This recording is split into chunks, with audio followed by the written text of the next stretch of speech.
Hey, we're back one more week of the mob, the mafia, and the man. Here are the guys, and we got a real good show for you today. So remember, did we change our lives? Well, I did. Yes, I did. And we're going to talk about killers today. So I'm really excited about this show. We're going to talk about serial killers, people that kill their family, people go on a robbery, kill somebody, police officers that have been killed, cops that go on a job that have to kill, servicemen, Vietnam, wherever else, Iraq, Afghanistan, somebody that needed to, or had to take the life on the orders of operations or wars. So I'm real excited about that today. Hit the subscribe button. Send us comments and questions on anything you need. Check out John Alite website. And here the guy says, Mike Dowd, everybody knows, is always there. Here's his new baseball bat that we get if he interrupts me today, for everybody that writes that. And no more water pistol. I gave up the guns again. Autographed. Autographed? Autographed. We'll get it autographed for him. Okay, we'll have it autographed. Kevin Donaldson and our special guest, the work narcotics, Jimmy Quinlan. Hello, everybody. Good afternoon. What's going on, guys? So we're going to talk about killers. So we're going to defer to your expertise on this one, John. All right. But there's all different types of killers, right? There's contract killers. There's police shootings. There's vets that go away. There's people who kill their entire family. My son and I were just watching a documentary about something in your neck of the woods, the DeFeo murders in Amityville. All right. Yeah, that's quite the case. That was quite the case. Amityville horror. So we'll you want to jump into that one first, because we're all looking for reasons why people kill, right? Well, to jump right in, one of the biggest cases that you get out there is people that are protecting their family.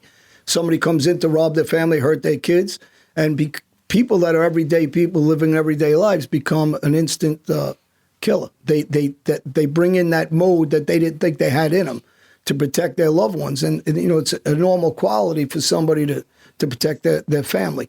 And it's the same thing as people that go to Afghanistan or go to wars and they're alongside their brothers, guys like Brian Basho or J.D., or any of these guys, Uncle Steve, or the friends of mine that were big war heroes.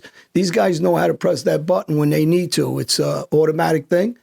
So when you got guys that are facing a life or death situation, they take that fear and adrenaline and they use it in a positive way. They don't use it in a panicking way. Now, when you're talking about some of these young kids, they're gangbanging and whatever they're doing, people think they go into a store and they rob a gas station or a supermarket and they are out there and they just blow a guy's head off. You guys understand this. Weapons are finger-triggered, hair-triggered triggers on them. So if they put a little pressure on it without even realizing, because of nerves, they're sweating, they're anxious, they press and they blow somebody's head off by accident. You're looking at sympathetic trigger. So the three of us, we all know what sympathetic trigger is. So they say you never put your finger on, and this is what cop movies aggravate the hell out of me, because you'll see a cop pull their gun out in the movies and finger goes right on the trigger.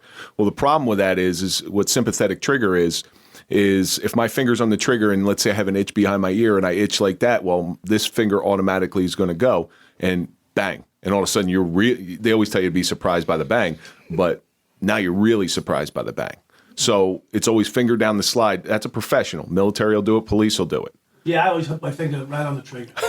Yeah, you know what? In the old days, when we first got in the job, Michael will tell you we had 6 shots. Right. Those guns were double action. Right. So it took, I think, 2 pounds of pressure. So another one. It was 16 pounds of pressure. 2 pounds of pressure on if you pull back the hammer. The hammer. Yeah. Okay, so you had to get that gun to go off, you had to put 16 pounds of pressure that cocks the gun, and then when it gets to the furthest point, it lets it go. Right. So it's not done accidentally. You definitely have to know what you're doing. It's not enough. Well, these days with these semi-automatic weapons or even automatic weapons, they're a lot easier to fire or misfire, even because people are just there so easily. Yeah, they're easily discharged. They're so sensitive, right? That's what I'm trying to say, I guess. So big difference.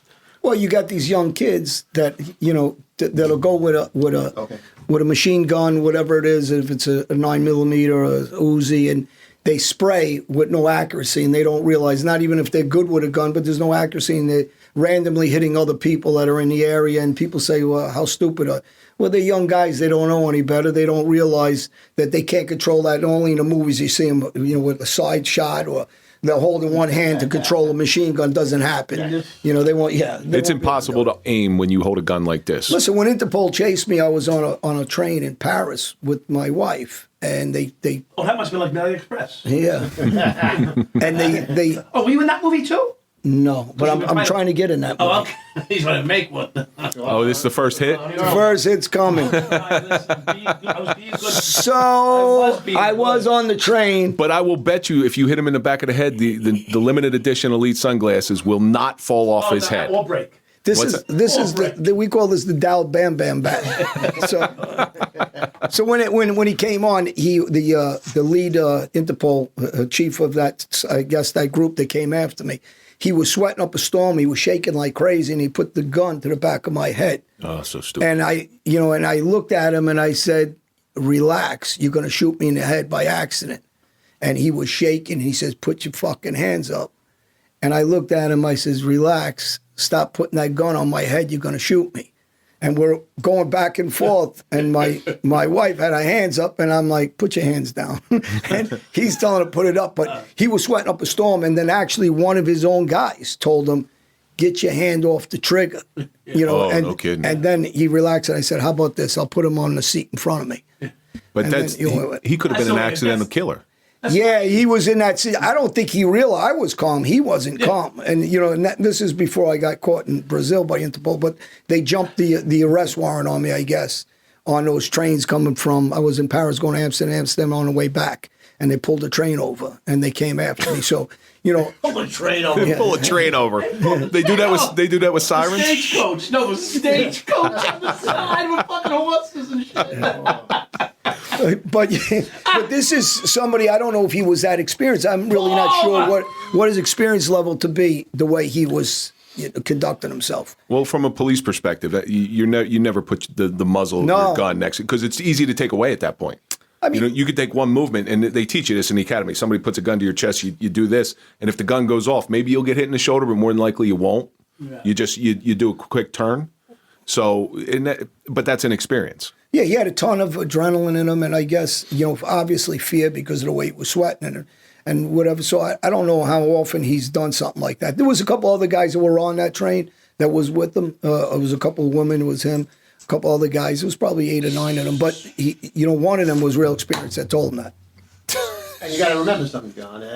By the time that he's caught up with you, he's already had 3 months of bullet drilling in his head. This fucking guy's a killer. He's a killer. He's a stone cold killer. He's a killer. He's desperate. He's got no place to go. He'll kill He's you on right the now. run. He'll He's kill a you on the killer. train. So he's got 20 scalps on his thing there.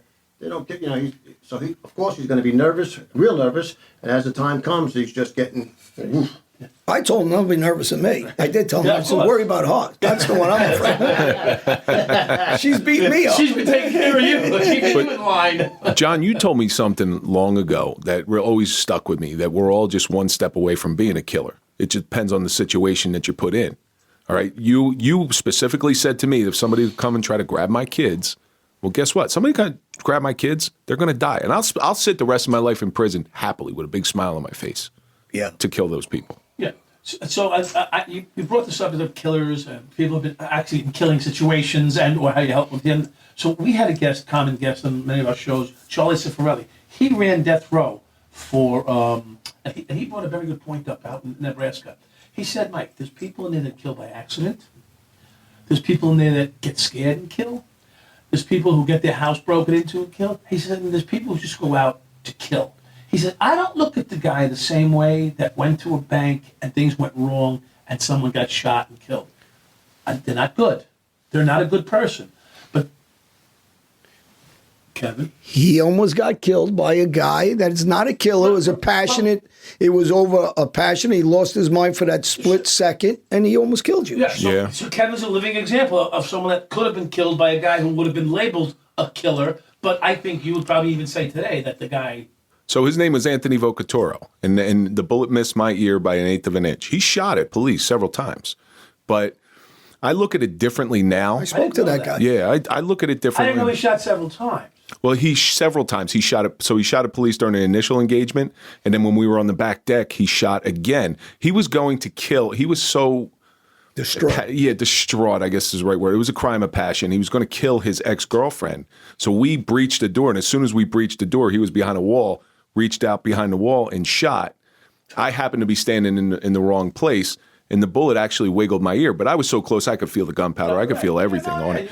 It was bad. You But feel it, hear it, your ears are ringing, the whole. no, that was a funny thing. So the adrenaline goes when you get shot at like that. The adrenaline goes and it shuts down your auditory response. It's an amazing thing. It's very calm too, very very calm. Slow. Figuring I was going to die. Well, don't call me slow. No, not you, but this. So this guy Anthony Vocatoro is a prime example. He's one step away from being a killer and making one of the biggest mistakes of his life, further than what he's already done. And if I saw, and it took me a long time to forgive him because he really put me in a bad place. He actually, and I told you because I stayed with his cousin, also the same name, Anthony Vocatoro from Freehold, and he's a dentist. And I spoke to his cousin, Anthony, that shot at you. Yeah. So, and he's really not a bad guy. And, we had this discussion. He lost his mind. He's not a violent guy. He's a nice guy. He's actually a decent human being overall. And look what happens when you just snap. Something happens to you. I don't know to this day whether because you faced the person that tried to kill you, I don't know whether I'd punch him in the face or give him a hug. It's probably give him a hug because I realized long ago, because that was a crime of passion, he wasn't shooting at Kevin Donaldson. He was shooting at a cop. He was shooting at somebody trying to have him block him from fulfilling his goal, which was he couldn't take that pain anymore. Yeah. And that's what it was. He was in such pain because they had broken up or whatever it was. We're all He just wanted sort of someone to put him out of his misery. And I always say women will do that to you. Yeah, We just had this discussion before the show. We'll get you in more trouble. I'm not trying to be. He made men's decisions based on their relationships Yeah. that are maybe a poor choice. Jimmy, as a cop, did you ever shoot a gun? Did you ever? Yes. All my stuff is classified stuff, so I really can't get into some of it. But Okay. All right. yeah, That's I fair. was in narcotics. I spent my entire career as an undercover cop, which I made 1,400 collars. I made 700 buys. I mean, I did a lot of work, saw a lot of stuff. Since I've retired, 14 guys from my office have killed themselves. 14. Wow. It's a lot. Wow. My partner, Jimmy Karazinski, killed himself. And when I got called at work, there's a guy 6'3", big like Mike, tall, 230, 240, former Marine. Used to make fun of people committing suicide, that cowards. And that, he was a real, man's man. The old lady leaves him, and he loses his morals over it. He's now living with his mom in Staten Island. Okay, I'll make this as brief as I can. And they put in, again, I hadn't seen him in about a year. But I get a call. I was at the time working at FedEx and running security in the city. And they said, it's Jimmy Karazinski. I said, he must have took a pinch. Got a fight, whatever. Right. The guy he took no crap. Took his life. Wow. We're up to about 36 in 2022. Yeah. Police suicides. Yeah. So there's another killer for you. You kill yourself. Yeah. How bad's it got to be? Hopeless. So the Feeling segue, hopeless. my segue to that subject matter, and I'm very touched by that because, narcotics is one of those.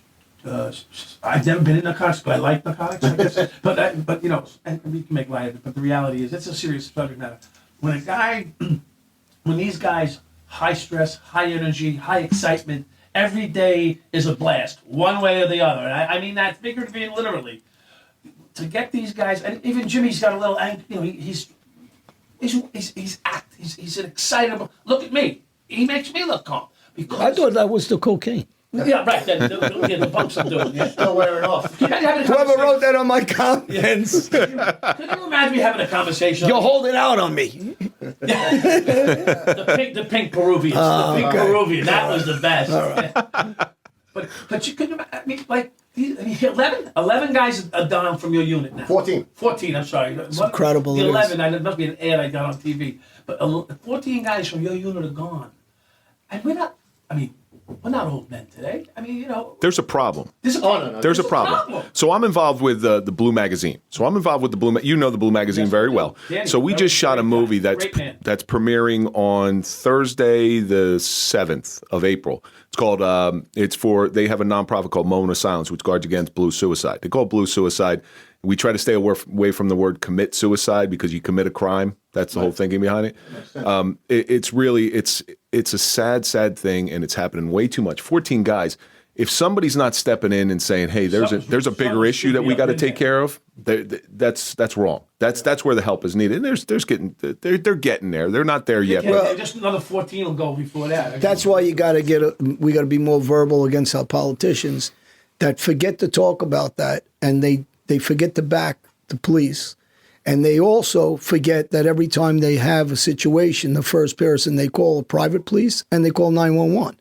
And yet when things are not going their way politically, they use it as a stepping stone to squash and step on the necks of the officers that are out there doing the right thing and putting their lives up every day. And a lot of their partners and people you guys know took their lives, unfortunately, from a tough job. We know anybody that risks their lives every day. It takes a mental, there's a big mental, what do you call PTS? PTS. So PTS. Well, no, we dropped the D because it's a disorder, something you're born with, post-traumatic stress, because it's a brain injury. Post-traumatic stress, correct. Did you see that with gangsters in your life?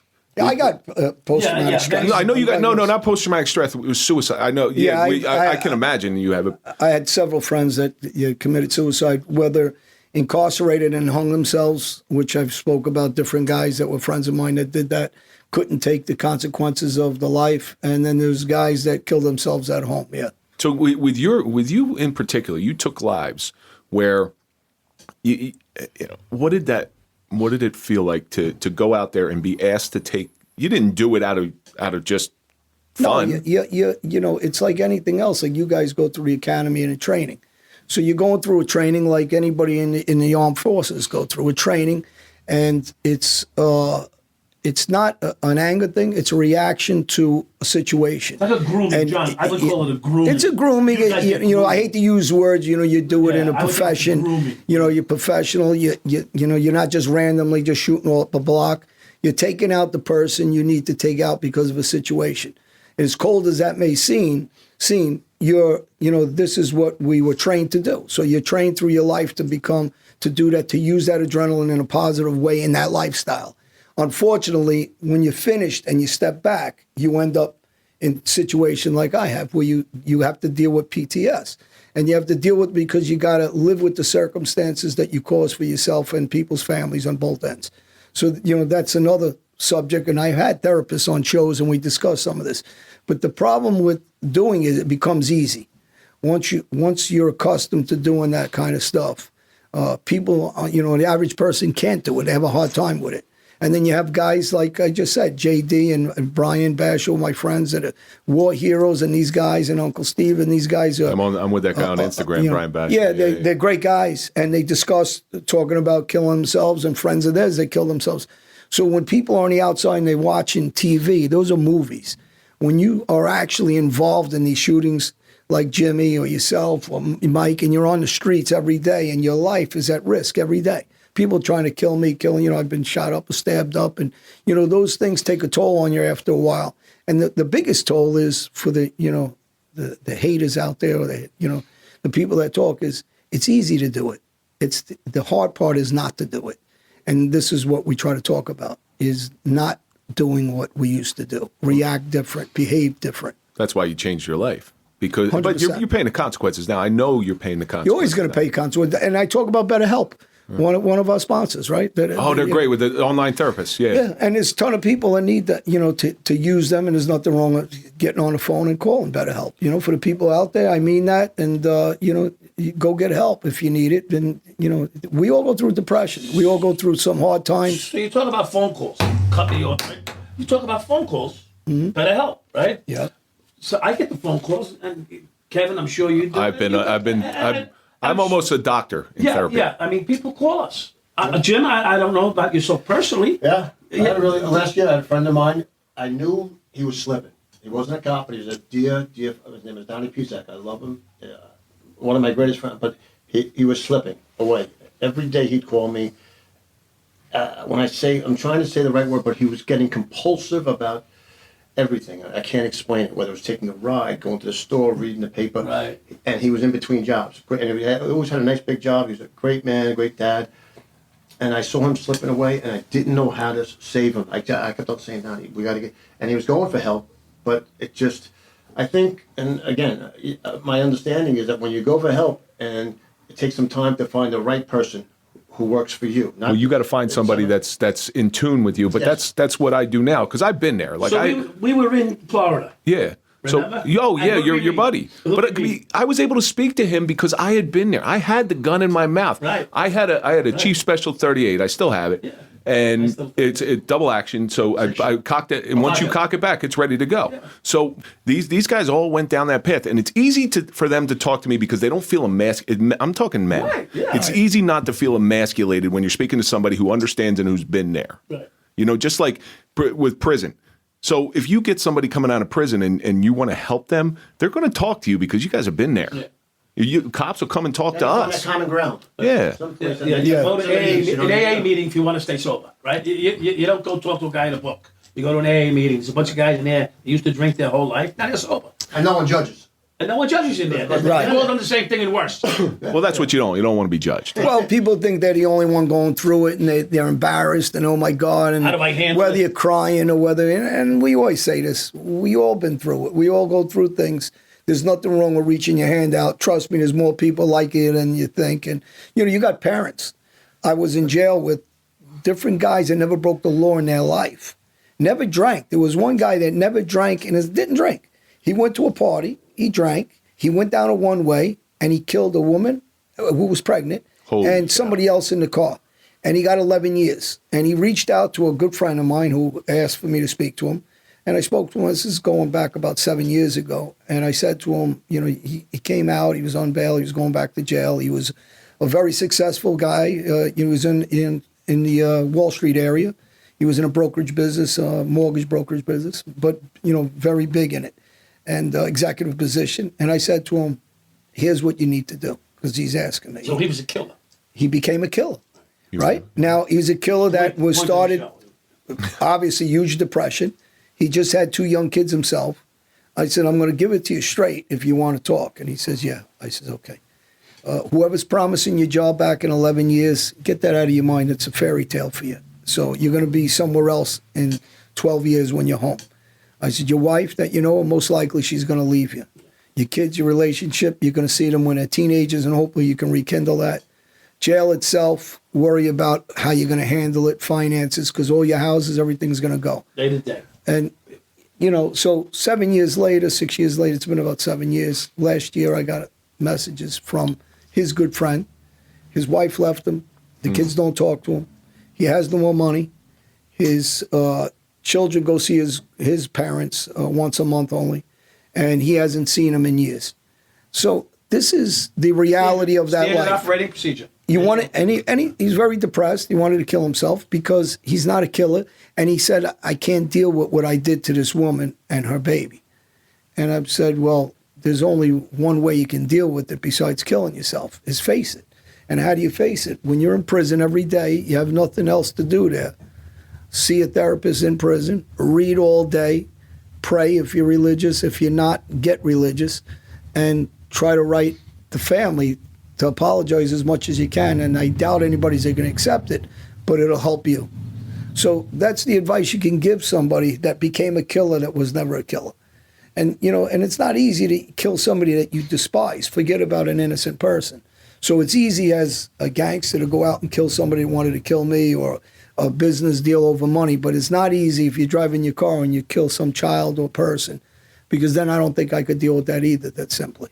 But John, the consequences are all the same. Whether in other words, that guy's going to do the same thing, went through the same process you guys went through, because he's a different kind of killer. He's still going to go through that 12 years and lose his wife, lose his home, lose his kids. Doesn't matter that he had a bad night, and we've all. If you tell me you never drank and drive back in the 70s and 80s, you're a fucking liar. You're a liar. I'm sorry for the cursing, but you're a liar. So we've all done Don't it. you ever And fucking you made a curse bad again night. on this show. Yeah, you had a bad night and you ran somebody over. I know, but for the grace of God, I hadn't run 100 people over. Because when you're a cop, you know that you can drink a little more and get away with it if you get pulled over. Right. What I'm trying to say is, at the end of the day, he has the same tragic circumstances that you went through, even though he had one bad night and you lived a bad life for 5 or 10 years or whatever the circumstances was. Doesn't matter. Like you said, this is what's going to happen to you. And then certainly, sure enough, sure as shit, lost your wife, lost your house, lost your kids, could have come out with not a nickel, and maybe a few friends, who your real friends are, will still be there when you get out. Right. Let's face it, John. But that's not the consequence of all killers. So I was watching this story. A guy got his daughter taken. The guy took his daughter out to California and did all sorts of awful things that you don't even want to mention. They catch him. They extradite him. And I forget where they were extraditing him to. But as they're walking through the airport, it's a video of it, and you see somebody back on the payphone. That's how long ago it was. He's on a payphone, and as soon as they walk him through, the cameras are on him. The guy walks up and blows him away. He killed this guy that abducted his daughter. Right. To the best of my knowledge, and I'm pretty sure about this, he never received a day in jail. Yeah. So he was able to get out. Now, that guy who killed, you can call it a crime of passion. I don't think he has those same consequences. So it's different for every walk of life. He doesn't have those same consequences as a father or as a parent or just an outsider that would kill because of those reasons. He's not going to have the consequences of guilt. He's going to have the consequences of knowing what happened to his child his whole life.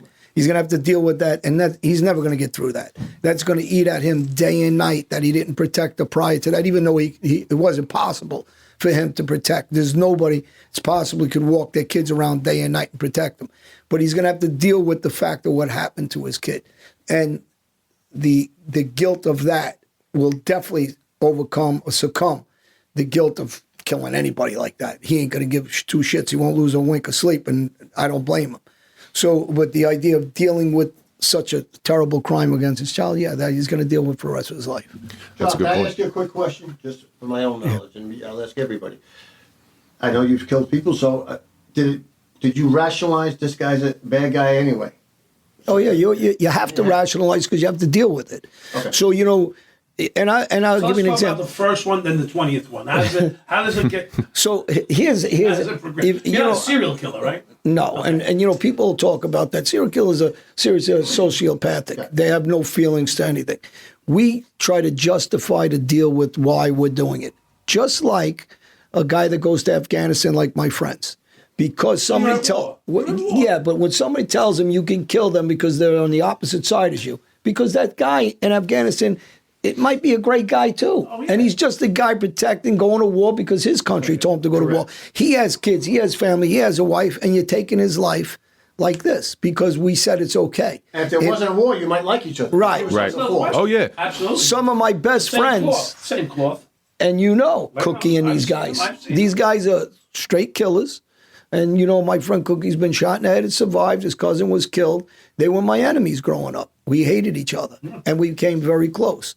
So you're taking guys that we were trying to take each other's lives, and we understand it. We look at each other no different than an American that fought the Japanese and they were killing each other. And then the next day or the next year or 10 years, they shaking hands, have mutual respect. You go in a boxing ring, you fight. You hate the guy in the ring. As soon as the fight's over, you're hugging him and you're shaking his hand because that's what good sportsmanship does. They did that in Gettysburg. We did it in our Like life. the old story. So Gettysburg, they used to have an anniversary, and up until I think the last one was in the 20s, but they used to have an anniversary where the North and the South, and they would come and they'd meet on the battlefield and they'd have a little picnic and they'd shake each other's hands because again, it's nothing personal, and we may like each other outside of this war. Right. So I think it makes sense. That's an odd way to put it, and I've never thought about it that way. Being a gangster, being in one family, fighting another family, is in your mind no different than a soldier going to Afghanistan and U.S. versus Afghanistan. Kev, I hated you guys growing up, right? Because I was taught to hate you. What about Mike now? I still hate him. So I get that now. So I was taught, right? And as I get older and as you get mature and then you become a man and you have a purpose with your life, I don't lie about it. I tell the truth to everybody. I says, you guys had it right. We had it wrong. And when people are talking against you guys, I'm the first guy being a street guy that's been in prison, been beat up by cops, been abused in different ways because I put myself in those situations. And I got to be honest and say, well, you guys all got it wrong. Everybody that's on the street, you want to call me anything because I'm talking pro-police? Well, go fuck yourselves because you are the same people that call the police when they bother your neighbor bothers you, or your mother's walking down the street, or somebody's robbing them, or somebody's getting raped, or somebody's a domestic dispute. They're not calling my number. They're calling 911. They're not calling their brother's number. They're calling 911. So when I hear people talking against the whatever, NYPD or any other police department, Those are the guys that are putting on their uniform every day that you guys are talking about taking their lives because of the depression of some of this, because some of that is causing that. That's part of it. They're making them the villain when they were the good guys. And I'm not saying every cop that walks the beat or puts on a uniform is a good guy, because there's always a certain amount of people that are doing the wrong thing. But overall, there's a dick in every crowd. yeah, but overall, 30,000 cops, you're going to have a Yeah. 1,000 jerk-offs. Yeah. Just face it. but overall, the problem isn't, and again, it isn't the police, it's the politicians. And when people wake up to the fact that it's the politicians pushing everybody's buttons, causing the division, with the racial division, equity division, or just what I just said Eric Adams is doing. You're a black man that's selling out the black community. And I'll be very verbal because everybody knows I'm not shy. He just stepped in the job and he became a politician like this. Instead of worrying about his community, he's not. He's leaving those police off their job when they deserve their jobs back. Give them their fucking jobs back. Well, there should always be I always said as a cop, and maybe you guys can chime in on this one, that chiefs and higher ups, commissioners for you guys, they should only hold that position for about 5 years, because after about 5 years, give or take, something happens to them. They become politicized, and it's more about keeping their job than the job that they picked. They forget where they came from very quick. Eric Adams forgot where he came from. Yeah, well, It's power. It's nothing about power. He's been in for a month. He's called himself a hero already. Yeah, I know. What are you a hero for? Because I know one thing. I know, Michael, back me up on I this. know him. He was in internal affairs as a cop, detective, sergeant, lieutenant, captain. Yeah. And I heard he's got skeletons in his closet Yeah, that well, go pile up to the ceiling. I- and they're going to come out. I Listen, go- you know the old story. You rob a bank, you rob it alone. Just gave his brother a sweetheart job. Yeah. But how about that black woman that's on TV, or a Spanish girl that was on TV screaming, "I want my job back, my kids got no food"? How about them? He forgot about them? They're the same people that wore that uniform and risked their lives. The 7-7, the 7-9, the 7-3, 7-5. 7-5, the 8-1. He was involved with the 100-man black officers program. He divided the whole Brooklyn North in half. He began to have private. He's going to get in trouble. I don't see this it was- lasting. They had a whole organization of, and listen, I was an organization of but mostly white guys. We did what we did, and I've been renowned for it, and I pay my price for it. You know, I went to prison. But you own it, Mike. There's the difference. You own it. Yeah, How many years there's did a you whole do in band- jail? 14. There's a whole band. So you did your time. There's a whole band of guys that got away with it right after me.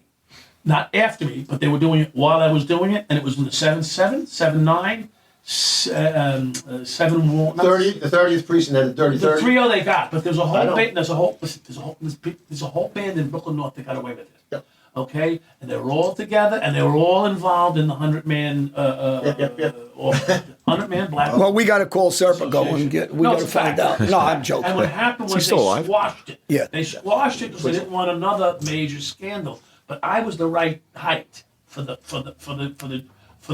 You got the role. I got the poster boy picture for it, and then they cleaned it out. Supposedly. Jimmy, let me ask you a question. I need to cut him off. What's the mentality, do you think, of a serial killer? You know, I'll tell you the one, I didn't study a lot of it, but there was one guy that fascinated me. And that's, you ever see the show, there's a documentary about the Green River. The Green River guy, Oregon, Green River killer. Washington. This cat killed 88 people that they know of. That they know of. They think he did twice that amount. Yeah. He was, and again, going to Mike's story, his point.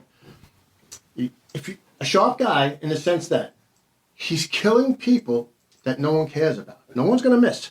If you're a girl, heroin addict, walking the streets, and you disappear, she probably OD'd. Some guy probably killed her while he took her on a date, right? Right. So he's getting people that are ghosts in this world. No one gives a shit. It might be 6 months before they realize she's even missing or make note of it, because she's got a history of disappearing. Not getting arrested for prostitution, whatever. So going away for 3 months. They don't do years. They do a 6 months tops. Right. So that nobody really, and basically by this time the family's given up on her. They said, we can't help her. She's out. So nobody's looking for her. This guy remembers 88 of the people he kills. They think he did double that. And again, he's bringing them home to his bedroom where he sleeps with his wife at nighttime, having sexual thing, strangling the shit out of him, which is a very, again, as you know, to strangle someone is the most personal thing in the world. Yeah. Then to stab, then to, there's different I things. love getting strangled, though. It's Strangling really- is, you're getting in there because you're seeing them lose their last It's really breath. fun. Woof. But again, that's a person whose entire what do you call it? He gets off on just what makes him go. Well, that was What makes him go? Kuklinski. So Kuklinski, Oh, yeah. and with Kuklinski, there's a guy named Bobby Carroll who prosecuted Kuklinski, and Kuklinski was saying he was doing stuff for Roy DeMeo. And the Iceman. Yeah, the Iceman. Yeah. So this guy Bobby Carroll prosecuted him. So I would see him all over, and Bobby would walk at like 2:00 in the morning. When I was working midnights, I always stopped him and just picked his brain because I wanted to know. And he said the guy killed a lot of people, but he didn't kill as many as he said he killed because he did it for prison cred. You know, he wanted to have that reputation in prison. But the whole thing where he just was looking for a reason to tell everybody why he killed, and it wasn't the real reason. The real reason he killed was because he got off on it. There's reasons behind it. He was horribly abused as a child. There was lots of. His brother Joseph threw some 14-year-old girl off a building in Jersey City after he raped her and spent his whole time in prison. Subsequently, in prison in New Jersey State Prison, he would get raped so much that he'd have to go to the infirmary to get his asshole sewed up. Yeah. They never spoke. They were in the same prison. They never spoke. Right. But so there's a serial killer. There's a different, and even with the Green River killer, there's something broken inside of them. I don't think the normal killer, even gangsters, there's not something broken inside them. They know the difference between right and wrong. They can function in society properly. Well, the phone call comes. Well, they'll ask about a terrorist, right? A terrorist kills not for money. It's not monetary. Indiscriminately. It's indiscriminately because of hate, because of religion, or whatever their idealism is, right? Whatever the cause. A gangster that's out shooting and killing is for position and money within the family. Some are a little. Some of them. It's a business approach. Well, you can take a guy like Roy DeMeo because he brought up Roy DeMeo is, he's dismembering bodies. Do I think there's something off with that? Obviously, yes, because dismembering bodies, when people say, well, he was getting rid of the body. Well, you could get rid of a body, the whole body. He doesn't have to piece it up like that and tear it apart. I think he enjoyed it for some sick reason. So, there's ways to do it in acid. There's ways to bury him. There's ways to, bring him into the ocean. You could get rid of bodies and incinerate them.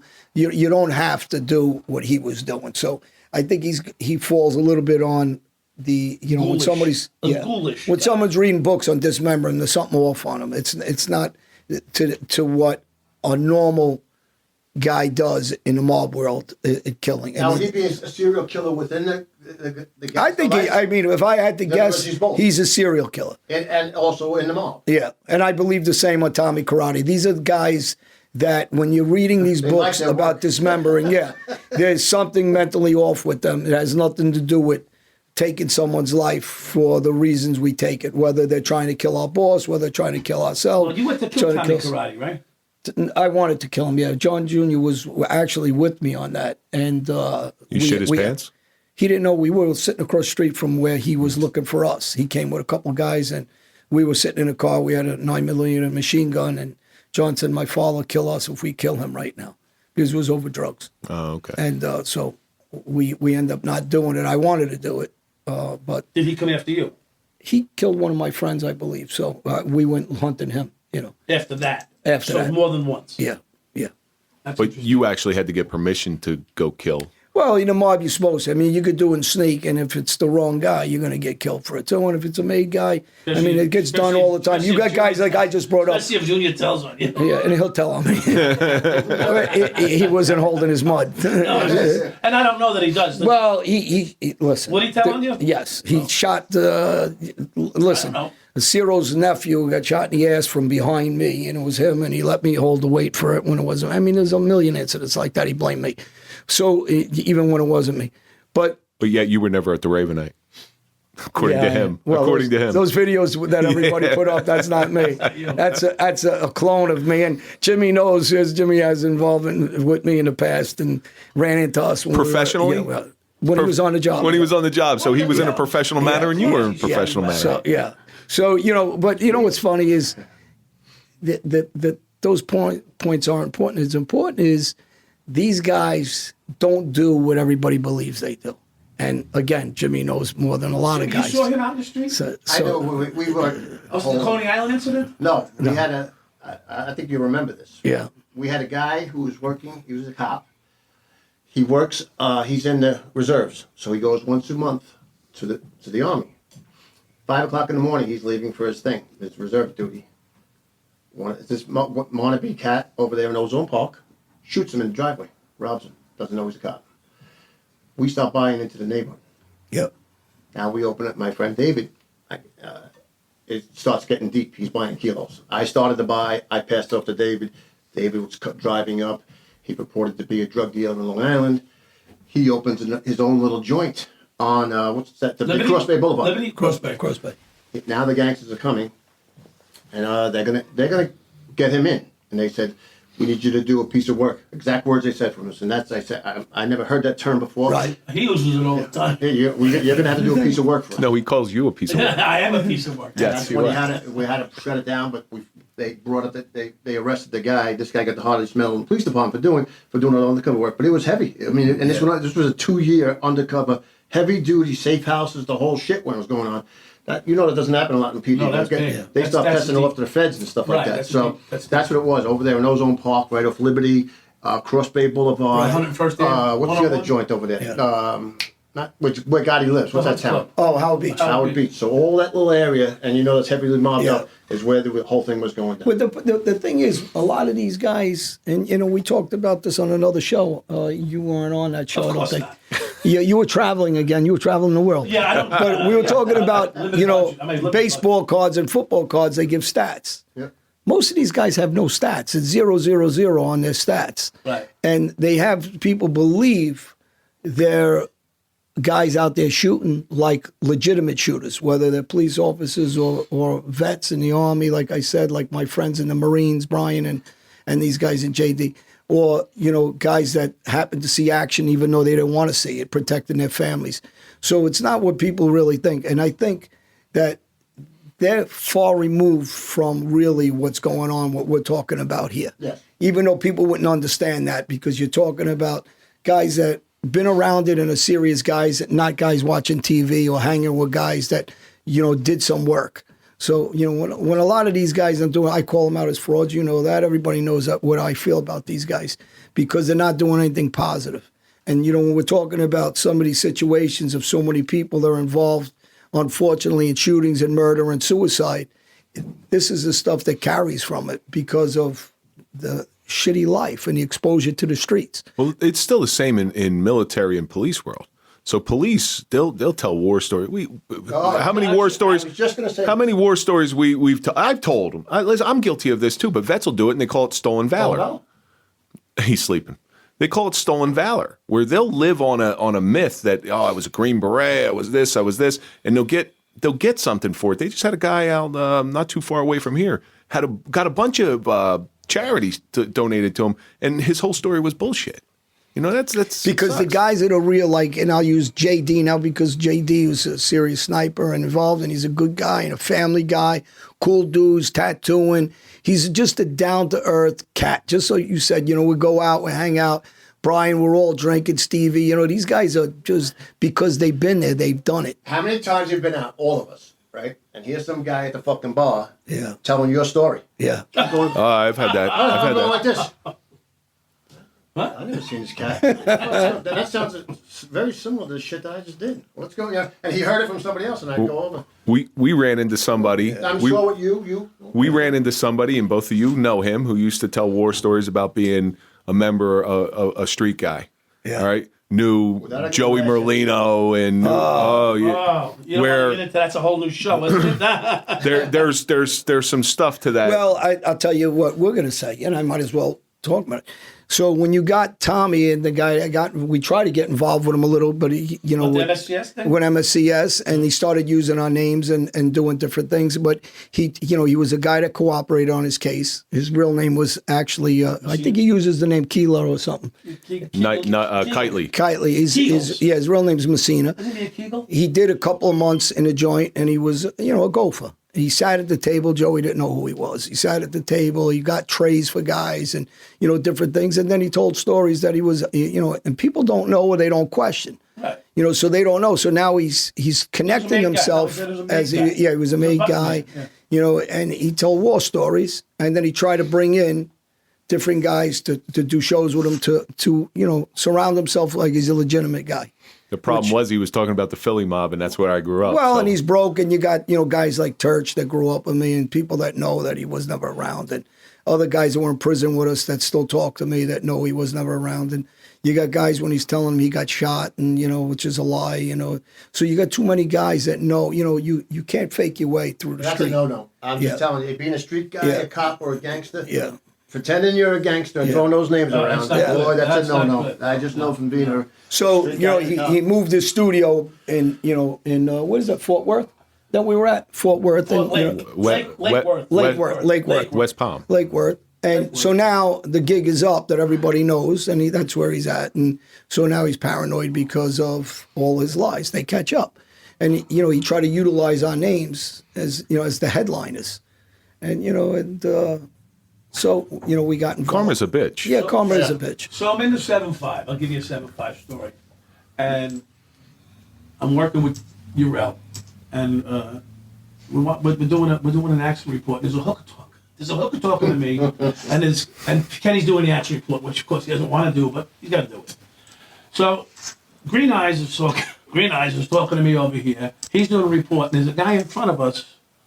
I don't even say because I'm talking to Green Eyes. Right. But he's doing a report, so he can see in front of him because he's looking up and down. And there's a guy with a gun pointed at somebody's basically head. So he goes to me, don't look up, just put the car in park and pull away. So I go, what do you mean don't look up? He goes, I got Green Eyes over here next to me, right? She's telling me that she's going to quit hooking. And Kenny's doing his paper. And I'm like, what do you mean? You got cars, you can accident. He goes, just do what I'm telling you. I go, why? He goes, there's a guy pointing a gun at someone over there, and we got to get out of here. Now, instead of saying, we got to get, hit the siren, call 911, call for backup, shoot the guy. He's letting this guy point the gun at somebody. So I go, I can't pull away now. So a girl across the street. Now, this is how aware the ghetto is. Don't ever forget this. The girl across the street sees me turn my head away because I'm just reacting to my partner, right? We're just reacting to reach off each other. I put the car in park and I start to drive in a direction that would be indicated I'm getting the fuck out of here. And she goes, officer, I see you turn your head. This bitch was calling me out from across the street on New Lots Avenue where New Lots and Dumont merge. My favorite place. It comes right like this. I'm like, oh shit. Now I'm in Now what trouble. do I do? I'm in trouble from her, So I go, fuck. So I go, Kenny, we gotta do something. The guy gets killed in front of us. We drove away. This isn't the way to handle this job. All right. He puts the pen in his fucking in his memo book. And all right, let's go. So we pull up. And we're like, guys, can't you see the police here? Can you stop trying to kill each other? I mean, this would be a convenient. But it was the 7-5. Yeah, this would be a convenient time to put your gun away. So. It was the Wild West. So I hit the brakes. Of course, you're doing 4 things at once. I'm driving, hitting the brakes, putting the car, I think, in park, getting my gun out. My gun's out. I'm in the car. The gun's out.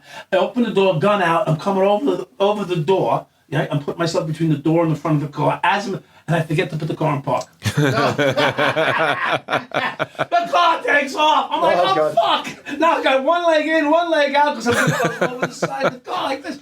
Now I jump back in, hit the car, bing. Now the car's going down New Lots Avenue, back and forth as it's in park. Bing, bing, bing, bing. Kenny comes out around the other side. I come out. So anyway, I'm squeezing the trigger. This is the time that we talked about. You kill somebody, I'm squeezing the trigger. The trigger's coming back. You probably heard this tell a story before. I'm squeezing the trigger. The trigger's coming back. I'm going to kill this guy. Drop the gun, motherfucker. Drop the gun, motherfucker. And he goes, I'm on the job. Now, this guy looked like they dragged him out of the woods, okay? He's got a paper-thin leather jacket on, Hispanic looking, with a grizzly-looking beard.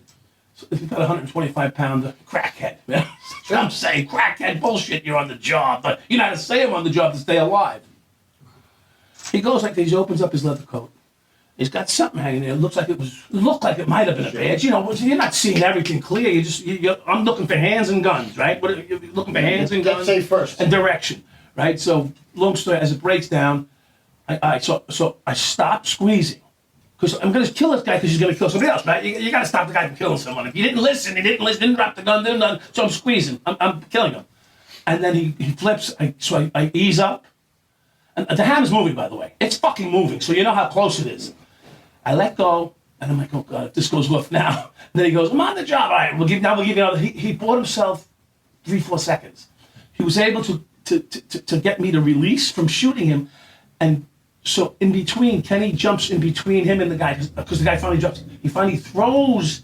That's not accurate. He places, instead of throwing his gun on the floor, he places it down. So now you know he's a cop. Right.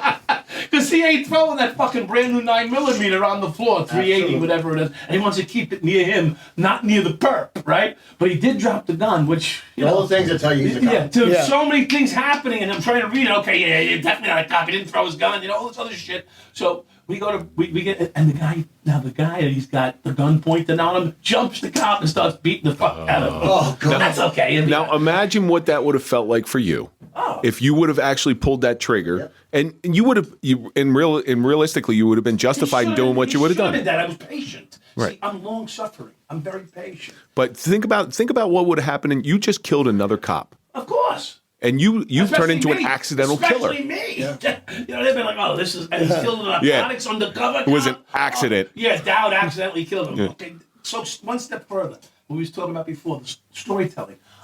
2 years later, a year and a half later, I'm in the Whitestone Pound vouchering cars because I'm now gone through the farm, right? And this guy comes walking in. And says, yeah, I just left Rodman's Neck. And in Rodman's Neck, they discuss all the potential incidents and shootings and confrontations and Undercover goes in the shit. Learning lessons. The lessons. So this guy comes in and says, you're not going to believe the story I heard today about a cop who almost killed, this cop was fucking out of his mind. He almost killed an undercover cop for no good reason. And I said, oh yeah, where? In East New York, where? The 7-5. He don't know. I'm in the Whitestone Pound. That is, he don't know the fuck I am. Well, he's right about some things. He's out of his mind. Yeah, but, He was a cop. so he goes, I go, yeah, what was his name? What did he look like? Was he a Spanish guy? Yeah. He was telling, I said, that motherfucker's lucky he's alive. So walking in on people telling stories where you are, it happened to me. And exactly. And we all know this one thing. When that shit's going down, No, this wasn't. everything's going a million miles an hour. Oh, yeah. Yeah. You know that. At that time. So if I was Shit is whacked the out, fan. if I was whacked out, drunk or high on that at that moment, I probably would have killed the guy. Yeah. I mean, come on. Well, you're around. You ever been in a shooting and then everybody else starts just fucking letting rounds go? All of a sudden, there's 75 rounds went off. That happened to my partner Mike. Mike Felice. Right, exactly. So he was in a shooting in Lyndhurst, New Jersey, and there was another. You pick up the bat. I know. I saw you get scared. This was just a reaction. It wasn't. He didn't do anything wrong, actually. So there was another agency that showed up about 3 seconds after the shooting had ceased and just blows off shotgun rounds into the back of the car.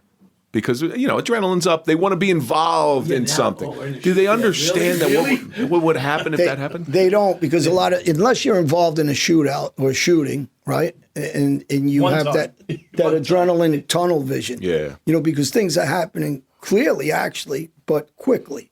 So you're assessing things in a very quick manner, and people that have never been in a shooting, they're going to bullshit. And somebody who's been involved in shootings know when they're bullshit because we've been there. So, when guys are saying it's not just to shoot somebody's, for me in my situations over the years, becomes easy because you're kind of trained to it.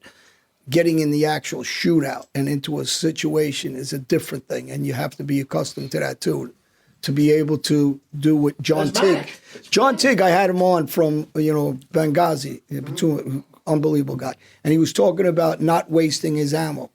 And how many bullets he shot, and we were talking about it, and it was amazing because your adrenaline is controlled and your fear is controlled into a positive. Right. When somebody, and you watch these movies and they panic and they're just shooting that's how they're spraying. And, in real life, that's how they're spraying and killing innocent people. That's how the hood are doing it. Yeah. So you brought it up earlier in the conversation when you broke the conversation out. And this is how you reacted. And this is guys that are trained or have been, I wouldn't say the first time, but after several times. And for example, for me and my personal experience, and you, I know, because you described it perfectly when you said to the officer, just calm down, take your gun away from my head, because you might accidentally shoot me right now. Now, who would say Nobody. that? Nobody. Somebody who's been there. Someone who's been Nobody. there. Well, that's Or trained. Or trained. let me tell you something. Being there, overtraining is being there. Last year I was in Philadelphia and I'm walking to meet the doctor. Actually, we should have brought it up when he was on the show. And I was walking with two people. And one was a girl, one was a guy. And there was gunshots started going off. There happened to be a uniformed cop on the corner. He never been involved in a shooting. Because soon everybody started running. I stopped the people and I go, wait. You know, because they started to run too. I go, wait. Yep. And then I told the cop. And they looked at me like, and I told the cop, whoa. You know, I stopped him. Because he was reacting before he knew how many shooters there were, where the gunshots were coming from, and what direction. Yep. And they said to me after, you were the only one who didn't run and panic. I says, because you don't know what's happening. You don't know if there's multiple shooters coming from this side, that side, the corner. Look and assess it first, then react. And again, you're one in a million that can do that. There's really most people. Am I right? Even guys who run a job in heavy houses and shit, they're not used to that. Yeah. They won't react that way. They'll react wrongly. But unless you pound it into your head, training every day, like SEALs, like it's like a boxer. All those guys. Yeah. Exactly. It's like a boxer. He gets punched in the face. He's used to it. Yep. But there was a great movie called Higher Learning. It was a John Singleton movie years and years and years ago. And there was these skinheads, and they wanted to kill this. He wanted to go out and one of the young guys they recruited wanted to go out and kill somebody. So the older skinhead's talking to him. It's a real powerful scene. He says, "You ever shoot any?" The kid's name was Remy. I'll never forget. He goes, "You ever shoot anything, Remy?" He goes, "No." He goes, "Did you ever shoot an animal?" And he goes, "No." And he goes, "Did you ever shoot a piece of meat?" Well, go out and put a piece of meat up and shoot it and see what that bullet does to the meat, and then you'll know. And then you're going to know if you're able to be a killer. Yeah. And that's I always thought that was a real powerful scene. Yeah. I had something to say, but I forgot what it was. Well, you got to be trained. I mean, the guy that taught me how to shoot was actually ex-SWAT from Florida. I used to go to shooting range, and he taught me to, and he knew what I was using a gun for, and he taught me. Well, listen. You think as a kid you're fooling them, but you didn't because he started to know me and he got friendly with me and he started telling me. You know, when someone's a moving target, he's explaining to me, how to hold myself, how to stand, the kick of a gun, the different types of gun I would want to use and different things. And that's part of the training of being able to understand it and respect the weapon.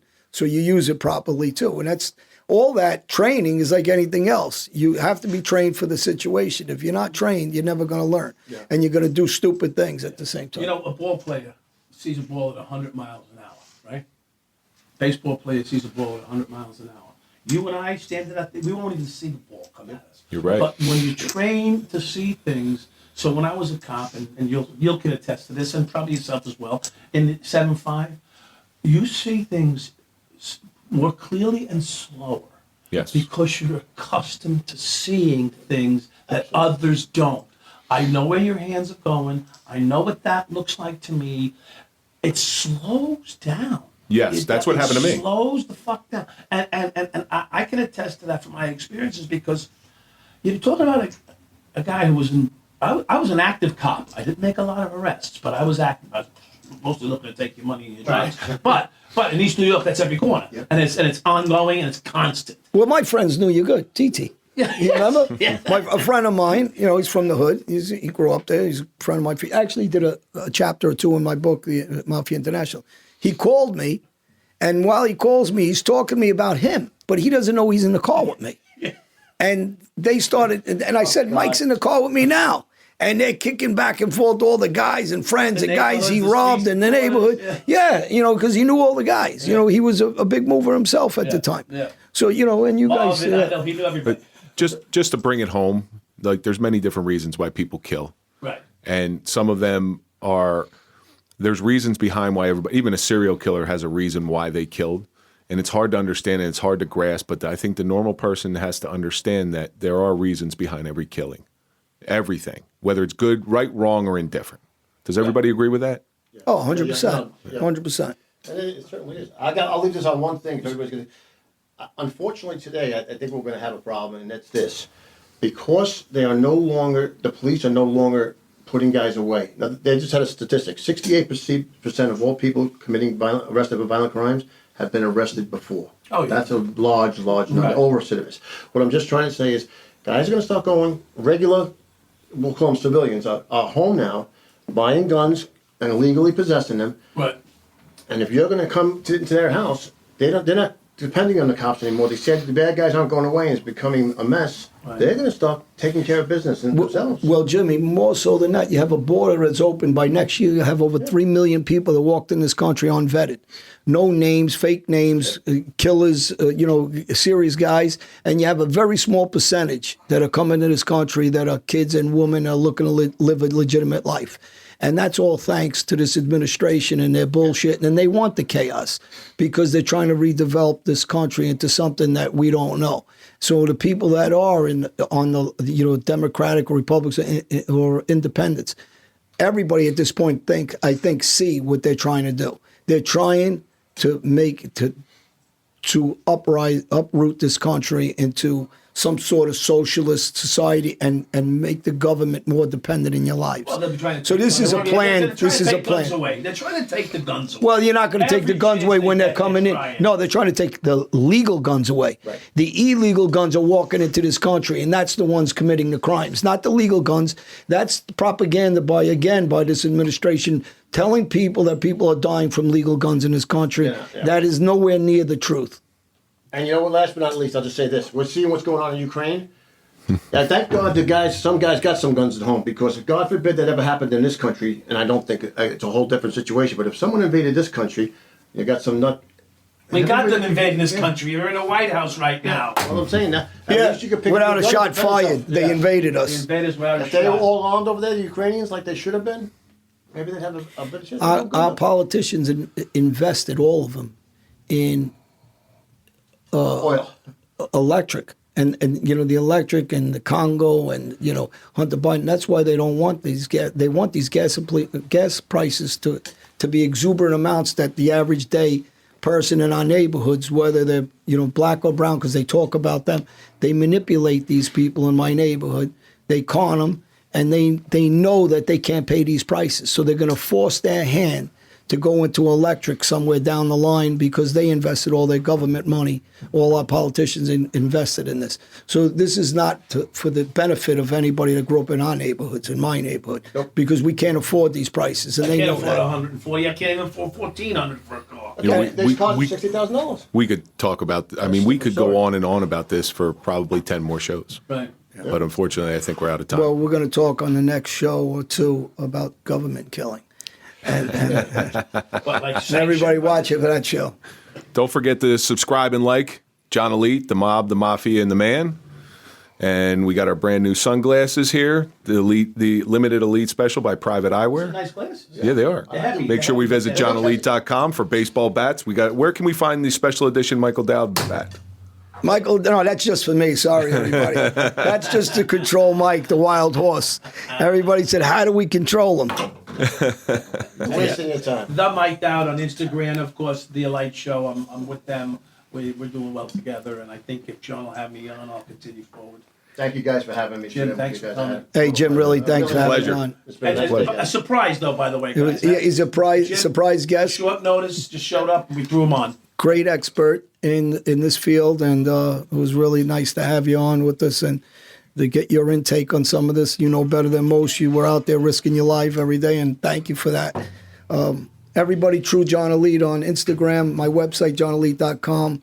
Bats, books, photos, any shows we're doing, any upcoming talks. It will be One stayed thing I in. want to put out there that you and I have been invited, but you mentioned it earlier. I didn't get a chance. You and I have been invited to go to San Diego to speak before a fallen officers organization that they do in California. It's fantastic. Again, everybody, pro-police, pro-America, pro-vets. God bless America. Stay tuned. Hit the subscribe. See you next week.